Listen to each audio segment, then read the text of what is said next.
pagi. Bagaimana Pagi. kabarnya hari ini? Alhamdulillah baik, Kak. Ya, alhamdulillah. Sebelumnya terima kasih banyak Kak Ibu sudah menemani saya untuk berbincang sedikit mengenai perencanaan kehamilan dan gizi prakonsepsi.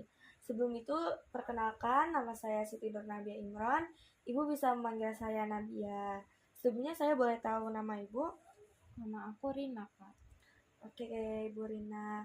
Sebelumnya Ibu Rina tahu nggak sih apa itu prakonsepsi? Setahu aku prakonsepsi itu perencanaan selama mau hamil ya, Kak? Ya, benar sekali, Kak. Eh, Masa prakonsepsi itu dia itu masa sebelum kehamilan. Ini sangat penting untuk nanti ketika kakak sudah bersuami, itu penting untuk kakak dan juga anak kakak. Oh gitu ya, Kak. Di sini saya punya leaflet tentang perencanaan kehamilan dan gizi prakonsepsi. Boleh kakak lihat terlebih dahulu.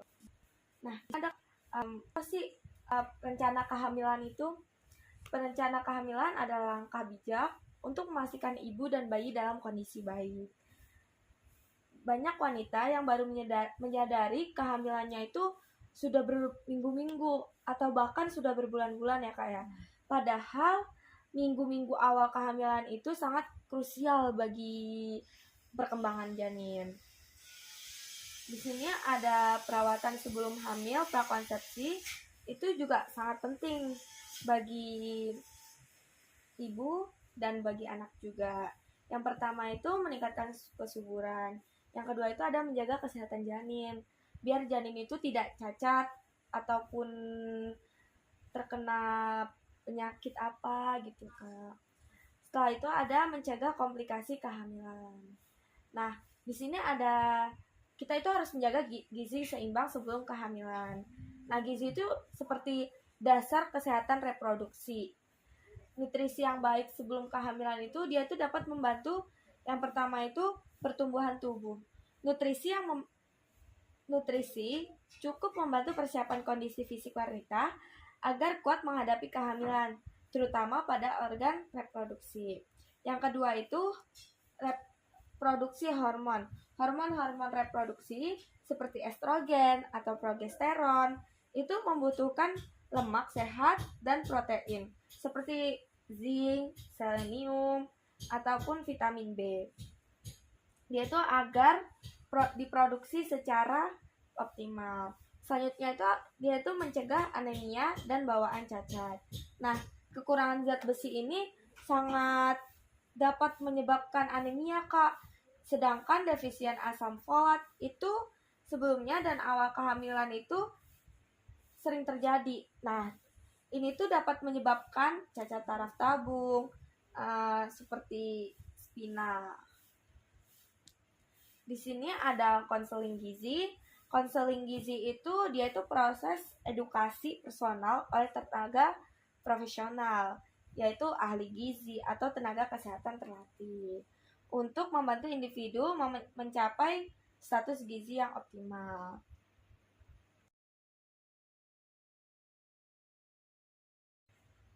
Yang pertama itu merencanakan pola makan sehat, yaitu dia itu harus disesuaikan dengan usia, berat badan, aktivitas, kondisi medis calon ibunya. Nah, yang kedua itu ada mengatasi masalah nutrisi. Nah, seperti kita itu kan kadang kekurangan zat besi, kekurangan energi kronis, atau biasanya orang-orang sekarang itu kelebihan berat badan gitu ya kayak atau biasa disebut obesitas gitu ya. Yang selanjutnya itu ada menentukan kebutuhan gizi.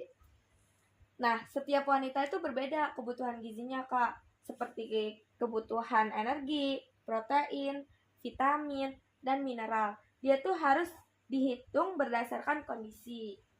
Kayak kondisinya kakak dengan kondisi saya itu kan berbeda gitu ya. Setelah itu ada konseling dilakukan oleh tenaga kesehatan profesional dan sangat dianjurkan. Nah, ini sangat dianjurkan bagi siapa aja sih, Kak? Yang pertama itu wanita usia subur. Nah, wanita usia subur itu kehamilan itu bisa terjadi kapan saja ya, Kak ya.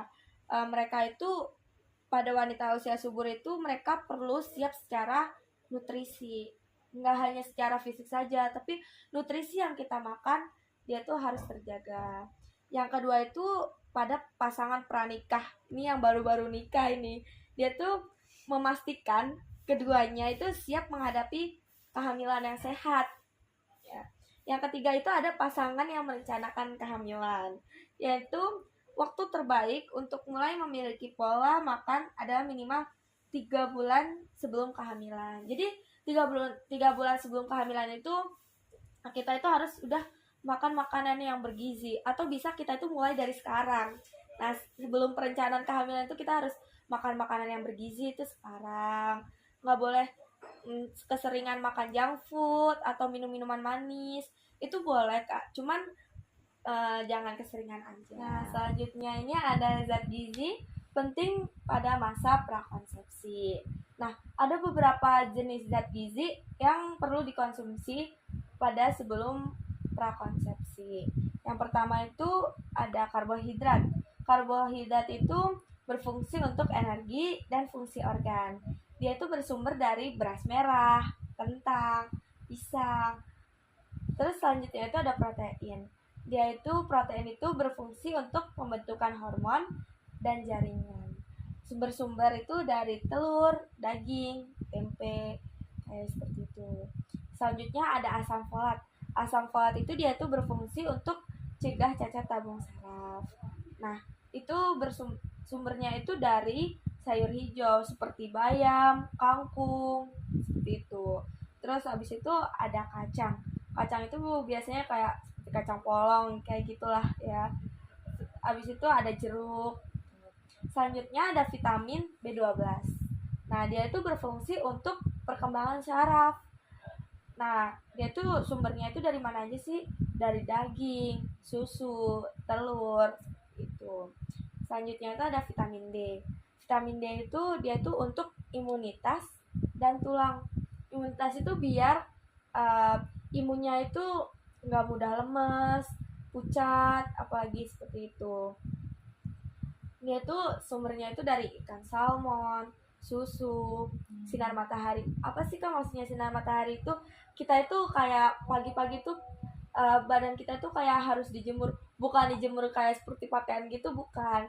Tapi kayak itu berjemur seperti kayak tubuh kita itu harus kena matahari agar vitamin D itu tadi masuk ke tubuh kita dan menjaga imunitas. Selanjutnya ada zinc. Zinc itu berfungsi untuk reproduksi dan pembuahan. Contohnya dari sumber apa aja sih Kak? Ya, yang pertama itu dari daging, seafood. Setelah itu ada biji-bijian. Kalau seafood ini diperbolehkan ya Kak. Cuman kalau kita itu untuk kita jangan terlalu banyak. Apalagi kalau yang pedes gitu itu jangan. Baik Kak, penyuluhan saya hari ini sudah selesai. Untuk itu apakah Kak ada yang kurang paham atau ingin bertanya? Ada Kak, aku pengen nanya nih, kenapa sih masa prakonsepsi itu dianggap penting dalam masa kehamilan perencanaannya? Padahal kan yang penting itu kan sesudah hamil, bukan sih? Pertanyaan yang bagus sekali nih Bu. Tadi kan aku udah jelasin ya tentang prakonsepsi. Nah, prakonsepsi itu kan dia itu periode sebelum kehamilan kan ya Ibu ya, dimana sang suami istri ini dia itu merencanakan kehamilan. Ya, maksud pertanyaan saya itu emang kenapa sih kalau ini tuh kayak sangat penting, emang kenapa Kak? Karena Ibu, kadang itu pasangan suami istri itu dia tuh tidak tahu kapan, kadang dia juga telat untuk memeriksakan kehamilannya, kadang sudah sebulan atau beberapa minggu. Padahal di awal dia kehamilan itu sangat rentan pada bayi, seperti pertumbuhan sumsum otaknya seperti itu. Kalau kita tidak makan makanan yang bergizi, itu dapat berpengaruh pada janin ibu, entah itu dia itu perkembangannya yang kurang atau pertumbuhannya tidak lancar, pertumbuhannya tidak normal seperti itu. Apakah ada yang dipertanyakan lagi, Bu? Nggak ada Kak, cukup. Oke, baik. Terima kasih Bu sudah mendengarkan penyuluhan dari saya. Sebelumnya maaf udah mengganggu waktu Ibu ya Ibu. Saya pamit undur diri. Terima kasih banyak. Wassalamualaikum warahmatullahi wabarakatuh. Waalaikumsalam. Terima kasih Kak. Ya, selalu semangat untuk merencanakan kehamilan ya Ibu.